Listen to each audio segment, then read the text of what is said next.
Shalom saudara sekalian, salam sejahtera. Kebenaran hari ini berjudul kedahsyatan kekekalan, ya. Ketika suatu saat nanti kita ada di hadapan Allah, ya, kita menyaksikan dan mengalami kekekalan yang dahsyat. Baru kita bisa menghayati sepenuh-penuhnya betapa tidak berartinya kita ini, betapa lemahnya kita, dan betapa rentannya kita. Tetapi Allah berkenan mengasihi kita dan menjadikan kita anak-anak Allah yang dimuliakan bersama dengan Tuhan Yesus. Ya, ini hal yang luar biasa, saudaraku, ya. Luar biasa. Pada saat itu ketika semua orang ada di hadapan tahta pengadilan Tuhan, orang akan mengalami kegentaran yang sangat hebat, ketakutan yang sangat hebat yang tidak bisa dibayangkan saat ini, saudara.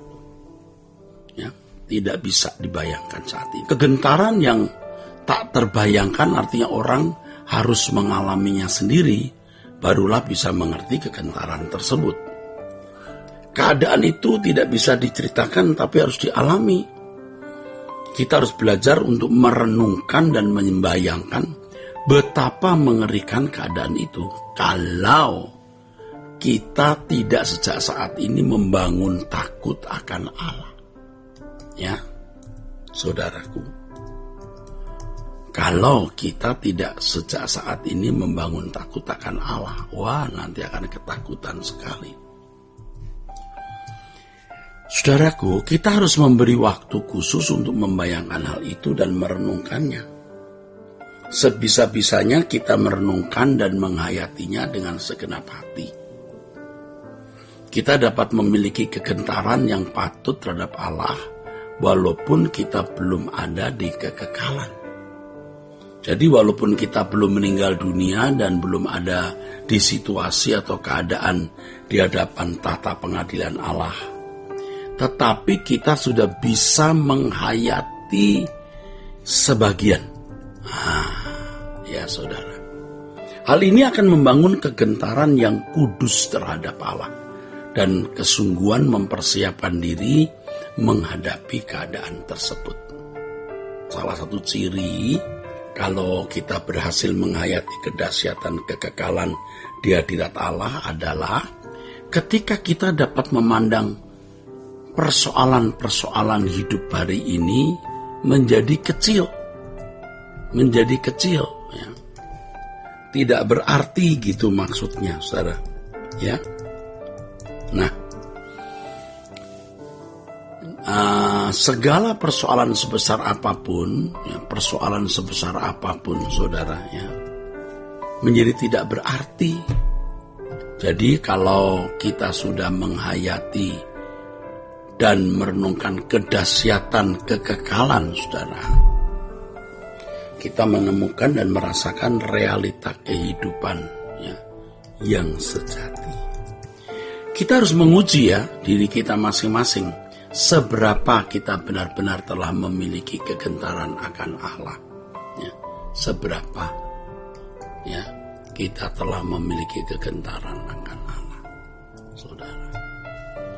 Kalau seseorang bisa tercengkerami oleh suatu keadaan lebih dari kedahsyatan kekekalan di hadapan tahta pengadilan Kristus, maka pasti ada ketidaksetiaan di dalam hidup orang tersebut. Maksud saya gini loh, kalau seseorang bisa merasa tercengkerami oleh suatu keadaan lebih dari cengkeraman, ya, cengkeraman kedahsyatan kekekalan di depan tahta pengadilan Kristus, maka pasti ada ketidaksetiaan dalam hidup orang tersebut. Orang seperti itu pasti akan melecehkan dan meremehkan Allah. Oleh sebab itu, kalau tidak sejak dini menghayati hal tersebut, maka kita tidak akan berhasil menghayatinya sampai menutup mata. Bahkan ketika di ujung maut pun tidak akan mampu menghayatinya. Barulah setelah di hadapan Allah merasakan kegentaran yang dahsyat nanti. Wow, mengerikan, saudara. Nah, kita harus mulai menghayati hal ini di hadapan tahta pengadilan itu sejak dini. Sejak sekarang dan kita harus mulai membangun, saudara, takut akan Allah yang kudus. Ya, takut akan Allah yang kudus, saudara. Takut akan Allah yang kudus mendorong kita untuk hidup kudus seperti Dia.